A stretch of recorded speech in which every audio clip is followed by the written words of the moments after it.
Hey everyone, welcome back to the XD Daily Creative Challenges. We are on day 5 and I'm super excited to start off this week with today's challenge. My name is Melody Sabori. I am your host. Oh, what? I don't know if you're on. Okay. This is doing something weird. Okay. On standby. Okay. I don't know if I'm live, but we will find out.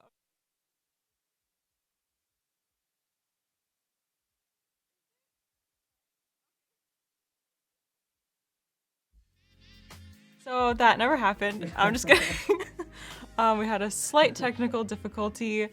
I guess I was live the whole time. Hello, everyone in the chat. Thank you all for joining us. Hello, Eric, Parvez, Angelique, Riaz, Miguel, Amir, Ariana, Justin, Hannah, everyone, hello. I'm so happy you're all joining me today. I'm really excited to kick off. Okay, Lena saying yes, I am live. Hello. Hello, Paco in the chat. Yay. Okay. So sorry about that earlier, but we are going to jump into today's challenge. And if you are new to the XD Daily Creative Challenges, this is basically a great opportunity for you to practice your UI skills, get more familiar with Adobe XD, and at the end of this, you'll have a great project to put on your portfolio. And we're going to be covering that on Friday, which is the last day of the challenges. So I'm super excited. Hello, everyone in the chat. How are you all doing today? Michelle, Adriana, hello.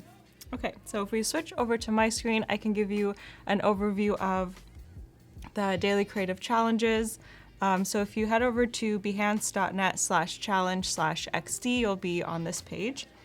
And if you're coming on for the first time, this button will allow you to sign up for the challenges, but basically it means that you'll just have notifications every morning and you can get started on the challenge. And the challenges will be updated at 8 a.m. Pacific time every day until Friday, which is the last day. But how it works is each day you'll get a new challenge, and then you can connect with our Discord community and chat with everyone and give each other feedback on what you've been working on. And you can also join in with me at 11:30 Pacific time and get started with the challenges. Thanks, Paco. This is the Discord link. If you haven't joined, head over to bit.ly/XD Discord. And I checked this morning and we have 6,900 people, which is so crazy. And I really hope we can get it to 7,000 by tomorrow morning. So if you haven't joined, please join. I'd love to see you all in there. So once you've been working on your challenges, you can post on Discord, which I'll show in a second, and you can get feedback on your designs. So these are the challenges, and today's challenge is, and we are continuing with the food delivery app that we've been working on last week. So today's challenge is to do the place order screens and interactions when the user is adding items to their order and having them follow through with the order.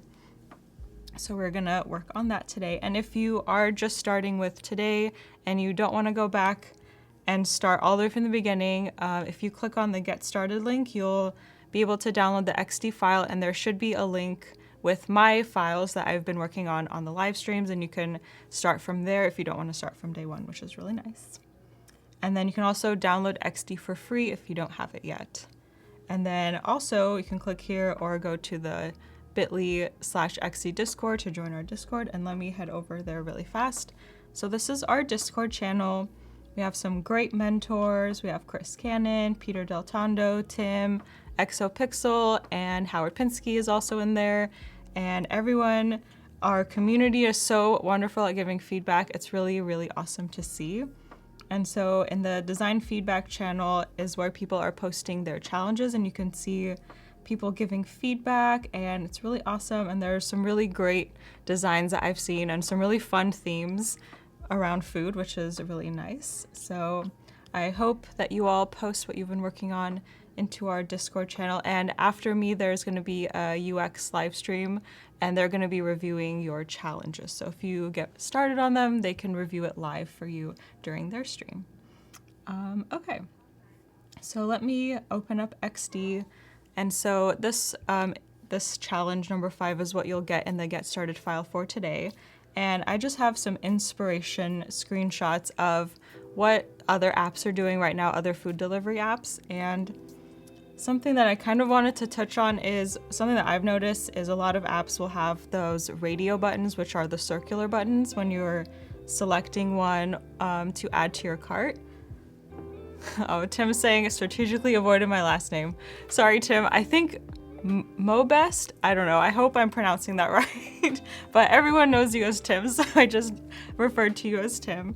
But yeah, so back to the screenshot. So I've noticed that a lot of apps will either do the circle radio buttons or the square buttons. And something that, I don't know, for me, I want everyone to be aware of is that the radio buttons are actually meant for selecting only one item. So if you select, let's say you wanted to do medium well, this one would deselect, and that's basically what the radio buttons are for. And with the square buttons, if you can select more than one or all of them, and it won't deselect the other ones that you've already selected. And there's actually a really great link that I'm going to share on Discord from the Nielsen Norman group, and this goes over checkboxes versus radio buttons and where like the best practices to using them. And so basically, like I mentioned, radio buttons are for selecting only one option, so you won't be able to select two. And the checkboxes are you can select any number. So that's something really important to keep in mind when you're designing these screens, because when people are adding things, they want to customize their meals. It's really important to make sure you have the right type of button. And something I wanted to touch on really fast is this title is like pretty long and confusing. If you can see, it says choose options, parentheses, unlimited, and then next to it, it says select one, parentheses, up to 8. And so this is like a lot and kind of confusing because if you say unlimited and then select one, up to 8, it's like 3 different things coming at the user. So I would just take away unlimited and select one and just do up to 8. And I feel like that's like you can tell that you can select up to 8 things. So yeah, and then if you can see here, it says required, but it doesn't say like select one. So that's something we're gonna keep in mind. So yeah, let me jump into the design for today. So I quickly created this like menu based on what I designed for day 2's challenge. And Noah's asking, where can you watch the replay? So if you head over to behance.net/live, if you scroll down, it should be there, or if you go on YouTube on the Adobe Creative Cloud channel, it'll be up there. So I quickly designed this based on my day 2 order history screen. And I'm gonna start from here where the user will be placing the order. So this is Burger Time, an imaginary restaurant. And someone mentioned that it's a game, apparently like a video game, which is really awesome. So I'm gonna start from here and kind of start that placing order process. So I duplicated my artboard, and then I'm gonna lock this background and then delete all of this, and then I'm gonna hide this, and I finally figured out the keyboard shortcut to hide things. It's Command or Control, comma. So yay, it disappeared. And then I'm gonna delete this, and then I'll keep this because I might wanna change it later. So in this instance, we are going to assume that the user, I almost said use burger, the user is gonna add a cheeseburger to their order, and I'm gonna make this a little bit bigger. And then I wrote a little nice description about this cheeseburger just so I wouldn't have to type it out on stream. Robert is saying, now I'm so hungry. Me too. Whenever I'm looking at all of your challenges, I always get really hungry on Discord because all the pictures look amazing. So this is, I think at the beginning I would like to have a little description of what the item is they're adding. So cheeseburger. And then I'm gonna hold shift to bring this up so it doesn't move. And then we're gonna start with select sauce. And this is gonna be the first customization we're gonna do.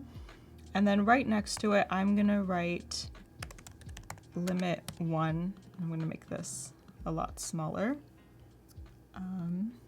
And so this lets the users know that they can only select one, but it's not like a bunch of text that's in their way. And then I'm also gonna push 5, which will bring the opacity down. So that's another keyboard shortcut. So whatever number you push, it'll bring the opacity down to that. And then I'm just gonna place this here. And then for the sauce, since it's going to be 1, I'm gonna do a circle or radio button. And then I'm going to make this our orange color and change the border to 1.5. Okay. Sorry that these are so big. I saved my character styles, as you can see, so that it's easy for me to refer back to. Okay, so we have ketchup, and then I'm just going to make sure this is aligned, and then I'm gonna bring it in 10 pixels, and I'm gonna group these two together and do a repeat grid so I can have 4 options. And then I'm gonna ungroup this because later I'm gonna select one of them to fill in, and you'll see that if it was a repeat grid, it would change all of them, unless I did a component, but in this case, I'm just gonna do a repeat grid and ungroup. So I'm also gonna include an option for none or no sauce in case someone doesn't like sauce on their food. So we have this, and then I'm gonna select this and hold Shift and Alt, Alt and Shift, and bring this down. And I will clean up the spacing later on, and also this file will be available for you to use and work on later. And so the next section is going to be remove ingredients, because sometimes you might not want onions or tomatoes or whatever on what you're ordering, and it's important to have this option. Okay. And then so in this case, we're going to do the square button. So I'm just going to write up to 4 because we only have 4 ingredients in our imaginary burger. And I'm going to push R for a rectangle and hold Shift to create a perfect square. And the radio button was 23 radius, I guess. So I'm going to do the same for the square with the width and the height, and take away the fill, and for the border make it the same, and 1.5. And then I'm going to do the same thing with that end. Okay. And then make sure it's 10 pixels. Group them, or you don't have to group them, but you can just select both of them and repeat grid to have 4 options, and then Command or Control Shift and then G ungroups everything. And then we'll change this to lettuce, tomatoes, and pickles. And then I'm gonna make my artboard a little bit longer because, and then I'm gonna Command L to unlock that backboard. And I'm also going to add a special instructions section, because sometimes when I'm ordering food, I wanna say, like, if there wasn't a sauce option, I love ketchup, so I always wanna ask for ketchup, and I usually have to do it with the delivery instructions, which is kind of weird. And one time I almost forgot to erase my delivery instructions because it saves, and then I was ordering food that didn't have ketchup, and I almost asked for extra ketchup, and it would have been really awkward. But yeah, so I think it's important to have a special instructions section in your app. And so I'm just gonna draw a rectangle and then have this border, 1.5. And then I think it's also nice to have some example text so that the user knows they can type in here. And then I'm also going to push 5 to reduce the opacity to 50%. And then underneath here, I'm going to grab my component that I have, that I made on the first day, I believe, and then just change this to add to cart.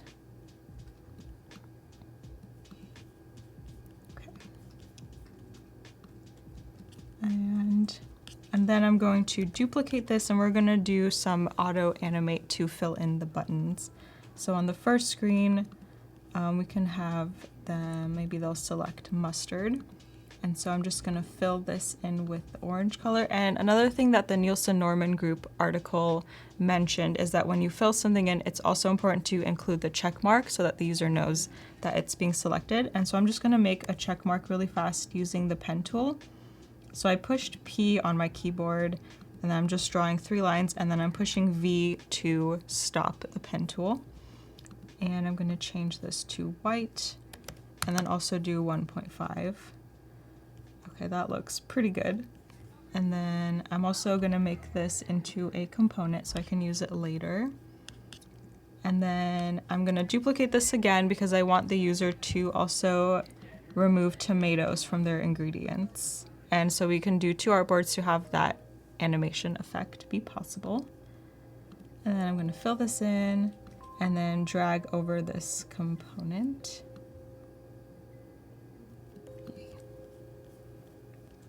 And then after they add to their cart, I'm gonna have this first artboard that I made, which shows all the menu items, come over here, and then I'm gonna make this longer, and then